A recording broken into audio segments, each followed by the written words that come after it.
Check this out. On the right is the world record lap time for Daily Race C at the time of recording. On the left is one of my own runs. Now, you might expect the world record to be faster, and it absolutely is.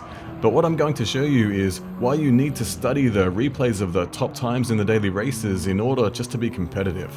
If we freeze the action right here, you can see both cars are accelerating out of the corner doing 132 kilometers per hour.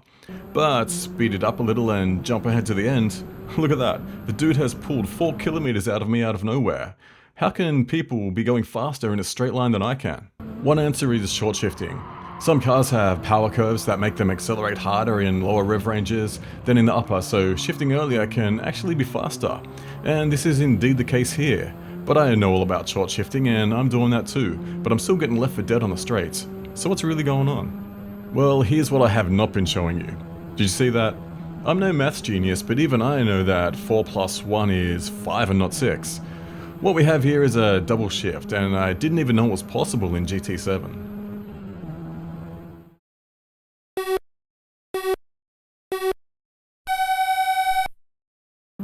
When to shift is so important in racing, especially in sim racing where you can be driving absolutely anything next. If we look at these two replays side by side, you can see that I exit the corner doing exactly the same speed, and when I shift up to 4th, I shift slightly later than on the right. This gives the record a tiny advantage up until the next upshift, where the car on the right gains up to a 5 km/h advantage.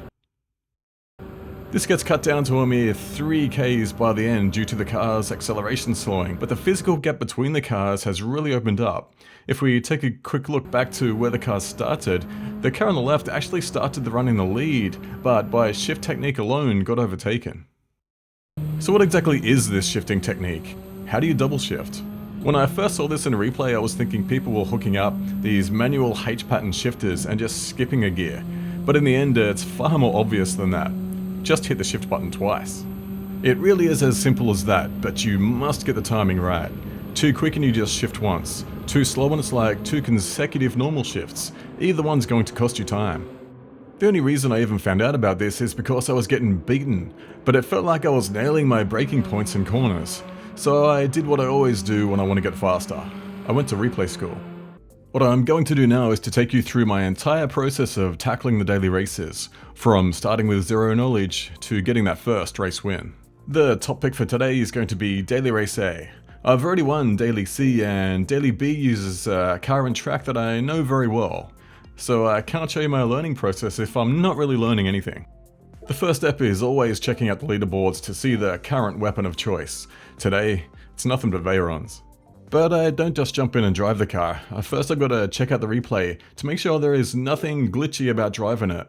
I use the dailies to sort of relax, so if the driving doesn't look fun, I'm out. I set up the replay to show the view and UI I race with so I can properly evaluate the car. At first the Veyron seems fine. It looks nice around the first turn, but then there's that upshift.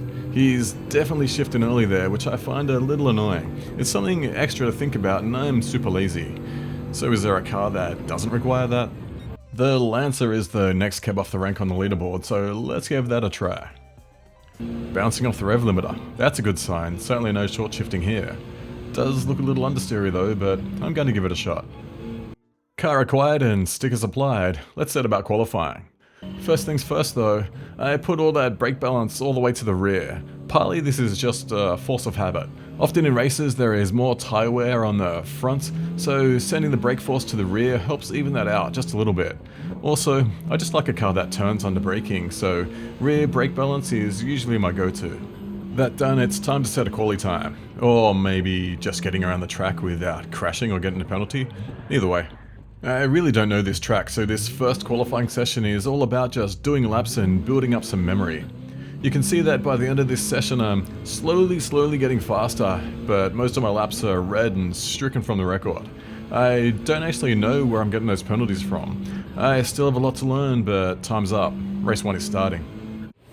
That first qualifying session netted 4th for race 1. Not too bad. It's always a strange mix of players in Daily A since the devs decided that there would be no changes to anyone's record in this event. If that driver rating is anything to go by, the difference in speed throughout the grid is going to be immense. Those Veyrons really get left for dead off the line. From 4th I'm challenging for 2nd by turn 1, but Hack Magic brakes super late, and honestly, I just want to get through this first turn without becoming someone's hood ornament. Hack Magic can't close up on the corner exit because I'm there, and this gives me the run into 2nd place. But for how long? Not long it seems, as it's only a few corners later and the penalty sign is about to flash for a corner that I don't even remember cutting. What is surprising though is that I'm catching Twitter ABC up front. Till this corner where I run wide and he speeds off into the distance while the Veyron just storms past. I sit in behind, getting a little held up. That is till the game slaps my wrist and allows the other Veyron right by. I'm slipping back through the pack now thinking, yeah, this is more like what I expected from race 1. Edison slams the wall on the final corner, but it's all good. He can just use me to give him a speed boost down the straight. I'm stuck behind with not much pace until lap 4 when Edison gets the penalty treatment again, which sees me back into 3rd. But I don't even make it one more corner without committing this heinous crime, which gets rewarded with some nice red text. Wrist slapped again, Edison slips by once more, but why'd even bother? He gets hit with another penalty of his own and decides there's no point even racing anymore. He takes his PS5, sells it and goes home. I reward myself with a nice little trip to the podium. Another race brings another qualifying session before it, but before even that, I'm going to check out this top replay again in the Lancer. Now that I've had some experience driving the car, I can relate better to what I'm seeing, and particularly this last corner here where I was always going in a little bit too hot, going a little bit wide, but I can see this guy's taking it tight, so that's what I'm going to try to do next. I try to put this straight into practice, mimicking the tighter line of the top 10 players, but I don't know where to start accelerating yet and I have to back off, which makes me slow all the way down the straight. In the end, I didn't improve my qualifying time as much as I would have liked, but I did find some cool seals. I find myself 3rd on the grid this time, having only improved my time a little bit, and I'm surrounded by lots of other 4-wheel drive cars that seem to start a lot faster than I do. It's going to be an interesting first corner. Off the line, and it's exactly what I feared. Too many sharks looming in my rear view.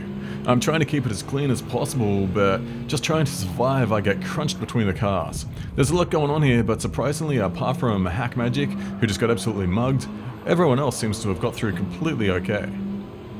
I sit in behind Craig Lowndes for a while, feeling like I'm faster, but not quite fast enough to pounce anywhere.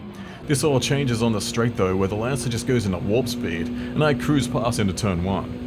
For a few seconds, till the dive bomb sends me back to 4th, that is. At this point I'm thinking, this guy's a bit dirty. I had contact with him off the grid, contact just now where he dive bombed me, but those are just isolated incidents, right? This though, there's no mistaking that. That's a paddling. And I still don't know where I'm getting those track limit penalties from either. Asurada, I'm gonna say, doesn't seem to know either. Once again, the Lancer is a weapon in a straight line, and passing that Alpha is just a breeze. It's lap 4 or 5 now, and the game is on to Lounsey, slapping him with a 1-second penalty for his antics. It gets me right onto the back of him again, but I'm so paranoid about getting those penalties out of nowhere that my lap times aren't exactly setting the world alight. Using the power of the Lancer, I once again pull out to pass on the back straight, but back off after the line because that was the last lap, right? Guess not. The WRX goes up the inside again. This time, no contact. Well done, Lounsey, I knew you could do it. And now I need to refocus and try to take back second. My best chance is to nail that final corner and blast by on the straight using the power of that weapon Lancer. But when you screw up the final corner this bad, you don't deserve second place. That's 2 races down and 2/3. So close, yet so far. To win this race, I really need to improve my qualifying time. And even though I'm still making little mistakes like this, I'm starting to put it all together. Once you know every single corner of a track and are in tune with how the car is going to respond, it's sections of a track just like this where the real time comes from. I can watch my Ghost ahead and visually see that by braking a little earlier and turning in a little sooner, I can make a huge lap time gain on exit. The Ghost comes with its drawbacks though. It showed me how to make huge gains, but those gains bring the Ghost right into my field of vision, which isn't ideal. Sometimes I just need to dive into the settings and give the Ghost a little bit more space. That done, I can set a lazy 111.7, which should improve my qualifying position just a little. And that it does, but it's not quite enough to dethrone Kibako. It's not like I was going to beat that Alpha off the line anyway though. It's those two behind that I really need to worry about.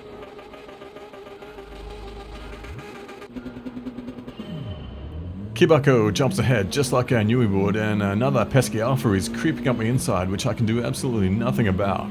I try to hang it around the outside, but that was never going to be on. I was hoping Bonbon would charge up to Kibako and hassle him. Then I could just sit in behind and wait for them to fall off the track together. But what really happened was that Bonbon became a mobile chicane protecting Kibako from attack. I was all over him till the final corner where I didn't mean to bump him, so I backed off just enough to let him recover. It wasn't long though before we were back at it again. I had nowhere to go, pointlessly trying to outbrake him on the outside of turn 1. Dumb, but it felt good. Now I'm putting myself on the outside here and was always planning to back out, but he was slower than I expected, so I just went for it, diving through on the inside. But as I run wide, he just sweeps back across my face while Kibako is out in front making like Houdini. Initially I crack. I make a mistake going into this turn, but as I cut back to take the apex, Bonbon guns it too early and gives me a great run out. With the power of the Lancer, this has to be a pass down the straight. Bonbon dispatched is now a straight battle with Kibako, who has a 2.5 second lead with only 2.5 laps to go. The battle swings back and forth with both of us making little mistakes. By the end I cut his lead back to 1.4, but that's as close as I got. This is a great positive though. I didn't get any penalties in that race at all, and I also set the fastest lap. I think with a little luck on turn 1, I can win the next one. I didn't manage to improve my qualifying time before this race, but as it turns out, I didn't need to. Kibako hasn't shown up to this one, and better yet, positions 2 and 3 are slow starting Veyrons. This game is handing the win to me on a plate. Off the line, it's everything that I expected. Those Veyrons are going nowhere, getting eaten alive by their all-wheel drive car starting behind them. And to make matters worse for them, but great for me, here comes Craig Lowndes in his 888 car to sweep away most of my competition. Some guys have none of it though. That's a little karma right there. From here it was just a matter of keeping the car on track and pumping in those banker laps, which was going well. That penalty late in the race gave some guy a little bit of hope, but honestly, losing first position was never on the cards. Finally, it was victory time. You just saw how to go from being several seconds off the pace to leading the pack from pole. The key really is practice. That gets you 95% of the way there, but to get that extra 5%, you're going to need to study. In Daily Race C, I was doing alright on my own, but challenging for a win was just off the table. One look at the replay, however, taught me a completely new way of shifting, and once armed with that knowledge, a win came soon after. Even in Daily Race A, I would certainly have just jumped into the Veyron if I didn't check out the replay first. I would have spent every single race wondering why I was getting absolutely annihilated down each straight. After all, every new racer gets told to shift at roadline. How are you to know that's wrong when even communities of experienced sim racers give you some questionable advice? It's only lap times that don't lie. Practice and find your own limit. Study a replay to see where the replay is faster than you. Take notes of lines, braking points, and crucially, shift points, and compare them with your own. Apply what you have learned and profit. That's a key to taking victories in the daily races.